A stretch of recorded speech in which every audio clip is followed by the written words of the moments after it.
All righty, welcome back for another episode of Two Playing Sports. Today is Friday, July 7th. We took a hiatus for the holiday, middle of the week. Brandon was out seeing Jose for a little while.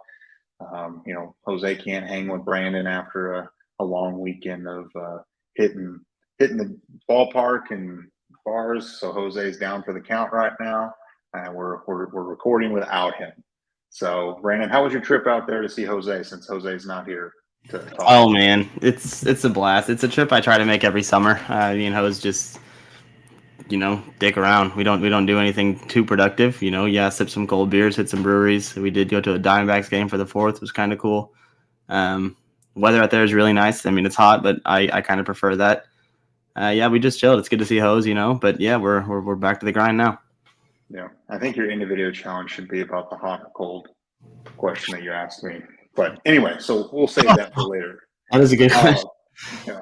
So today we're going to be talking about some next wave of commitments, as the title hints at, over the next few weeks in July to start to heat up. Obviously, another person within that conversation is going to be five-star running back Taylor Tatum. And then we're also going to be talking the Sooners in the preseason poll, ranking at number 3, behind Texas. And kind of interesting. So we're going to give our thoughts on that. But before we do, be sure to like, subscribe, turn the notification bell on, follow us on Twitter, Instagram, Facebook, Apple, Spotify, and TikTok. Everything's linked in the description below. So let's start with the next wave of commitments. We're going to release a video about Devon Mitchell, who's committing on Saturday, but this one's going to be talking about other potential players. So the first one that's committing or announcing their commitment is Marquis Easley tomorrow on Saturday, basically picking between Oklahoma and Georgia and maybe Alabama as well, or Tennessee. Those seem to be his top 3 or 4 schools. Crystal ball in favor of Georgia. It doesn't seem like Oklahoma is going to be the landing spot for the 4-star offensive lineman. What do you think? I mean, I agree. I think tomorrow we feel pretty good, relatively good about our chances with Devon Mitchell. I think there's a very good probability that he ends up a Sooner. With Marquis Easley, I think if he commits, maybe it's time to buy lottery tickets. It's a good day. It's a successful day. It's a win that you didn't see coming. But I mean, he's a huge dude, 6'6", like 335. He would be a huge kid. I still think Coach B is the best coach in the country for O-line. I would love to see us land him. And you never know in the crazy world of college football recruiting. But definitely more interested in the Devon Mitchell announcement tomorrow. Definitely. And we'll release a video on him as well on Saturday. So it'll be good to go then. So we'll talk more about Devon Mitchell then. But another commitment potentially that Oklahoma could land later this month is Zion Ragins, the 2024 4-star wide receiver out of the state of Georgia. He's been flirting with Oklahoma, visiting Oklahoma quite a bit. Earlier in June, I think it was the June 9th weekend, he came to town. He's also visited Georgia and Florida State. So he went out public. I believe it's July 18th is his commitment date between Oklahoma and Florida State and Georgia. It seems like Oklahoma is ultimately going to be hopefully the landing spot for him. It appears anyway, but this is a little bit of a smaller guy, 5'9", 150. And I think we've obviously talked about him, but I think a comparison that you drew about him was kind of like a Hollywood Brown. What do you think about him? Yeah, no, I agree. I agree. I mean, he has the same similar body type, at least when Hollywood first got to the Sooners. I think he might even be a little smaller than Hollywood, which is crazy to think, because Hollywood only came in at like $160 or something. But he's, listed at 150. I'm sure he'll be a little bigger than that by the time he makes his decision for college and by the time he's actually playing college ball. But he is a dynamic playmaker. The dude carries the ball on the ground. I think he had like 161 yards on 38 attempts last year with a couple touchdowns and about 506 yards and 3 receiving touchdowns. And then in 2021, he did over 1,000 receiving with 9 touchdowns through the air and 300 or so rushing yards. Hold on, I can pull it up.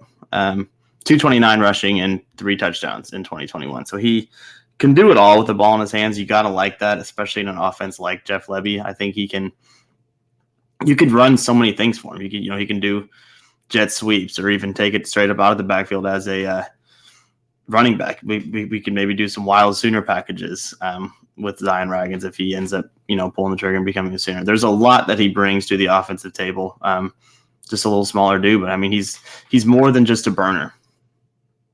He is. And, since we took a little bit of a hiatus, we weren't able to talk about him. But Oklahoma also recently picked up another wide receiver commit, Ivan Carreon, out of the state of Texas, in Odessa, Texas. Total opposite, 6'6", nearly 200 pounds. Zion would join, we'd have another Zion, both Ragins and Kearney. So you've got Kearney, Ragins, Carreon, KJ Daniels, and Dozie Ezukama. I can never pronounce his last name. But that would become quite a haul in this wide receiver class. What do you think about Ivan Carreon, since we didn't really recap him or whenever we took this basically week off? Yeah, I mean, like you said, he's the polar opposite of Zion Ragins that we're talking about right now. He's a guy who's that size is huge, and that size you gotta love in a red zone package. I mean, that's the first thing that comes to mind. A dude being 6'6", he's gonna be able to get those jump balls, fade balls. But again, I think he brings more than just that to the table. I think obviously it's big with Emmett Jones being there. That is the reason that he is a Sooner. I think everybody believes that. Kind of think he's a little bit of an underrated prospect, if you will, even at a 4-star, because if you look at his offer list, it's really not that it's not that impressive. I think he only had like 4 or 5 schools according to 24/7, but we're happy to have him on board. I think if we land Ragins with all the receivers you mentioned, with KJ Daniels and Zabukama, whatever, it's a tricky name. I think Ragins would be the last in the class, right? Oh yeah, I wouldn't think that they'd be able to take anyone else, but yeah, Carreon, his last 2 seasons, last year he had 1,168 yards and 14 touchdowns. And then 2021, he had 1,114 yards and 7 touchdowns. So back-to-back years of basically having 1,100 yards. And his comparison on 247 is Johnny Wilson.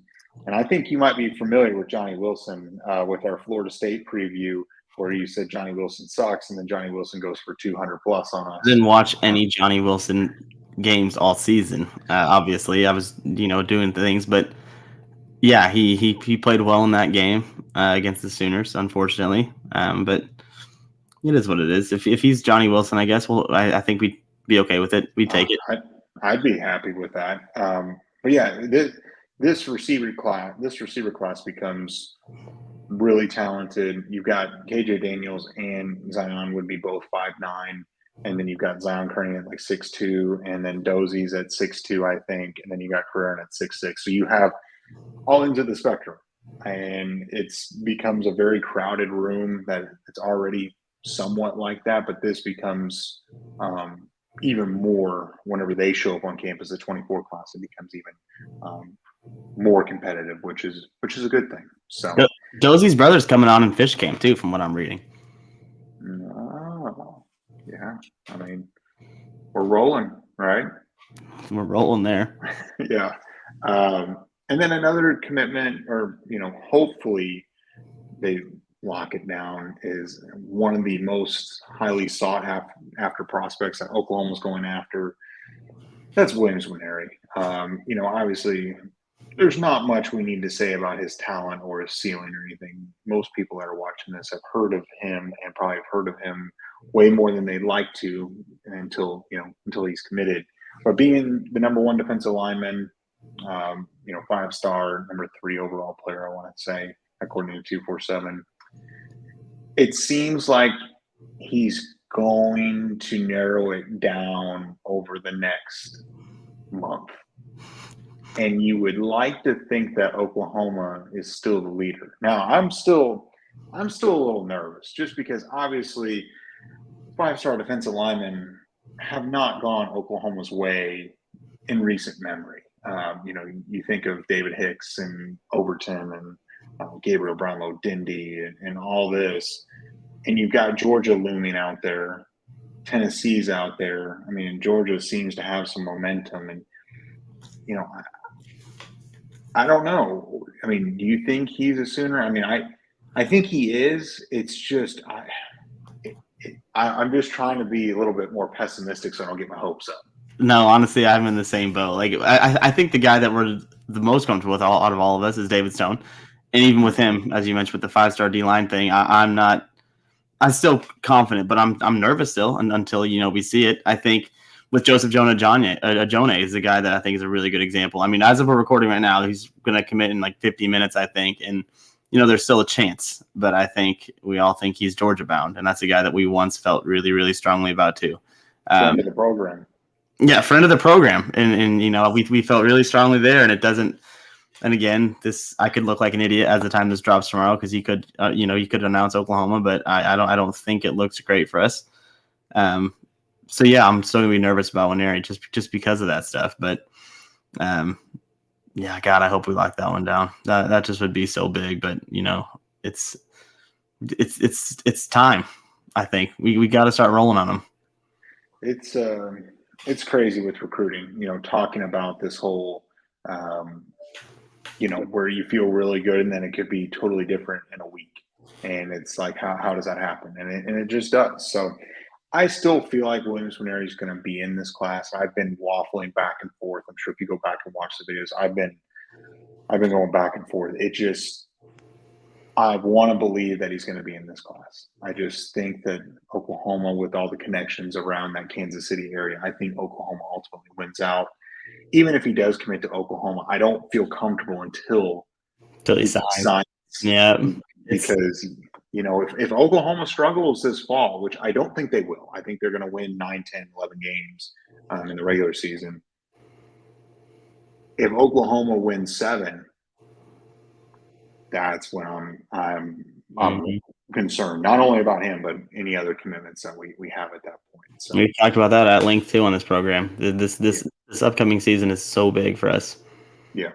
So, and then rolling into another 5-star that I mean, you and I both feel really good about is 2023 5-star running back Taylor Tatum, who just recently earned his 2024, yeah, earned his 5th star from 247 composite. He's not, he's the number 1 running back. There's been a ton of crystal balls. There's one that just came in over the last few days in favor of Oklahoma, one of the many. It seems like all signs are pointing to Oklahoma over USC, so it's always good to get a recruiting win over our old buddy Lincoln out west. But it's just the fact that he's not gone public yet. And it's, when is it going to happen? I think it's going to happen sometime this month. I think he's just wanting to do it at his own time, his own speed, and not have people ruin his moment, I guess you could say. Hopefully he's one of the silent commits that God dang, I can't remember his name right now. The linebacker that we just landed on. James Nesta. He's saying there's a bunch of guys committed and hopefully he's one of those guys. I can't remember if you were on the episode or not, but the last time that I thought of that we had a number 1 running back in the class pick Oklahoma over USC as finalists was Adrian Peterson. And that one turned out to be decent for Oklahoma, I would say. That guy was an okay ball player. He was always the number 1 player in the class too. He wasn't just the number 1 running back. He was the top getting the entire class. But if Taylor Tatum finally does pull the trigger eventually, I mean, there's a bunch of people out there on the internet telling us that he's favored Oklahoma. The crystal balls, the rivals cast, you name it. You name a platform, they're all predicting to go to Oklahoma. So I like to think all of them know something that maybe we don't, and that there's reason to believe he's a Sooner. But like you said, man, this waiting game is a little bit frustrating. Just waiting to lock it up. That was one that I was, Hail Mary hope. It would have been cool if he would have committed on the 4th of July. That's a cool day to commit. Fireworks and all that stuff. But obviously that didn't happen for us. Yeah, and looking at this class, right now Oklahoma's sitting at 11 commits. You pick up a Taylor Tatum, Williams Nwaneri, David Stone, 3 5-stars. That's not out of the realm of possibility in this class. And we're all worried about, what's wrong with Oklahoma recruiting. That's 3 5-stars. And in the off chance you get Dominic McKinley, it's a 4th, 5th star. I mean, this class easily can be top 5 as long as you get your 3 5-stars in here. They're going to carry this rating up quickly. And you get those 3 5-stars, all of a sudden the 3-star U notion gets thrown out the window so quickly. It's just forgotten about right away. Yeah, until it starts happening in the 2025 class, It's just and then it'll be this cycle. rinse, wash, repeat. Yeah. So anyway, all right. So we talked a bunch of recruiting. We obviously love recruiting, but we also love talking about playing actual football for Oklahoma. So on Thursday, the 2023 Big 12 preseason polls came out, and Oklahoma is picked number 3 out of 14 teams, which is still so weird. It's odd seeing 14 teams, going back to a higher number like the Big 12 once was. My initial observation, and I've got to ask, who voted for Oklahoma State, that one vote, to be the number 1 team? Really, that is one of my biggest takeaways. No, I saw the same thing. I was wondering the same shit. Like somebody somewhere is just we're drinking the orange Kool-Aid for some reason. And again, it really doesn't make any sense. I don't know what they're seeing that the rest of the voters are not. But man, that guy, I don't know. I don't. Maybe he was drinking with the boys and just was like, you know what? Let's just throw a Hail Mary out there and picked Oklahoma State. Now, if Oklahoma State somehow by some doesn't even make sense thing in the world happens and they end up winning the Big 12, he's going to look like a freaking genius. Yeah, he will. And sometimes I feel like in sports media and things like that, people take the wild picks and stuff, and then when it hits one every 20 times, they're like, "Well, I look like a genius." Mm-hmm. And then if it goes wrong, I'd be like, "Well, it's Oklahoma State. What did you expect?" And then with Texas being number 1, again, it's every year. It's the hype going into the season, but I understand. Their roster is talented. That it's never been an issue of talent in Austin, and I understand why they're being picked number 1. But the question becomes: if Quinn Ewers struggles? Oh, they're calling for his head.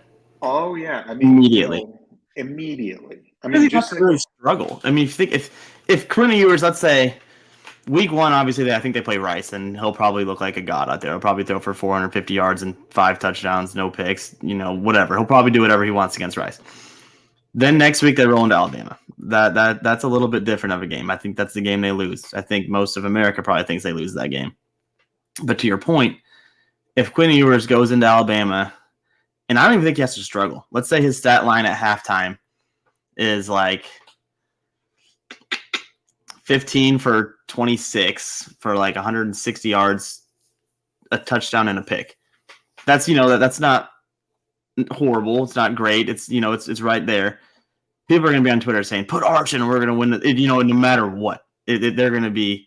Arch can bring us back, even if the kid's not striking, and even if Texas is still in the game. Like say it's 20-10 Alabama at halftime, and that's his stat line. The Twitter line the Twitter world is gonna be going crazy on those UT fans. Unfortunately, I kind of wish that game was actually in Texas this year, just for that reason, just so we can hear whatever they hold in that stadium, just going crazy yelling for Arch. Which that is not the time and place to put a first-year player and a freshman into the game, especially on the road at Alabama. But shit, man, I hope Texas does it.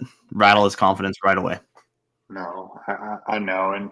And Texas on a roster basis, it makes sense why they're picked number 1. Do I think they end up number 1 in the conference? No. I just don't. K-State being picked second, I think is fair. Just the way that K-State is. But I don't mind Oklahoma not being number 1 or rated number 1. I feel like when Oklahoma sometimes comes in with the high expectations, that's typically when, in the past, historically, they've struggled. And so coming in, at number 3, I think is a solid spot. I think Oklahoma could very well end up winning this conference, or very well might end up at 3rd. As long as they end up in the top 3 or 4 teams in the Big 12, win 9 or 10 games at least in the regular season, I think that's a solid year. And that's what I'm hoping for. If you go 9-3, you're most likely going to be, around that 3 or 4 spot. Yeah, no, I agree. I think so my obviously the Oklahoma State takeaway was the first one. I'm one of the people though who think that until you are knocked off, you should come into any preseason thing as the top, as the favorite, if you will. Like Kansas State, correct me if I'm wrong, they won the Big 12 title last year in football, right? Yeah. They beat Texas Christian. They not gave them their first loss. In my opinion, you have to make the number one because of that. Just because they're until someone beats them, they are the top. That being said, I don't think they're going to win the conference either, but that's who should be there. Texas makes sense, as you mentioned, just the roster, the talent. They're probably the most talented team on paper in the conference, which, I mean, I feel like that's not a thing that I feel like they're there often, I guess, as far as just on paper looks. But again, with Texas, you have to see it first because they underperform all the time. And they'll find a way to do it again.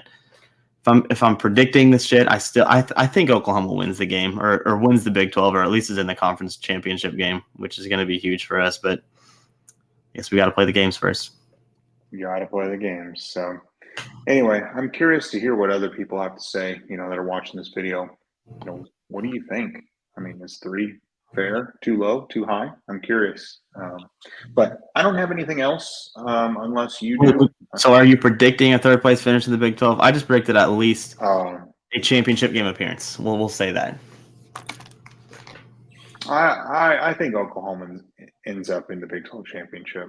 I think they probably come in second place in the regular season. And depending on who they're playing, if they can avoid K-State, I like their odds to win. I'm going to put it second place in a coin flip in the Big 12 championship. I think Oklahoma can win it, but I can also see Oklahoma losing it as well. I think that's fair. I think that's very fair. And we did avoid K-State in the regular season, so hopefully we do just not see them all year. That would be a good way to say goodbye to the Big 12. I think not playing K-State at all. I agree. No, I mean, at the end of the day, I wouldn't mind beating Kansas State just to say, hey, we beat the defending champs. But I wouldn't lose any sleep if Oklahoma didn't end up playing them. So, but again, that's all I've got. Do you want to do the individual challenge? I'll just defer it to you since you had the idea anyway. So Brandon called me a couple days ago when he was in Arizona. If you were to pick where you had to live, and you were just homeless, basically without a home, would you rather live in an extremely hot environment like Arizona, or live somewhere that's typically very cold, like a upstate New York, Buffalo area? Brandon and I both agree Arizona, the heat. I would take that all day. So these are the questions that Brandon calls me with. So that he always keeps me on my toes. So gotta keep it interesting. That was probably after 1 or 2 beers, I'd say. Yeah. So all right, you made it this far. Be sure to like the video, subscribe to the channel, and turn the notification bell on. Follow us on Twitter, Instagram, Facebook, Apple, Spotify, and TikTok. Everything's linked in the description below, and we'll catch you guys next time.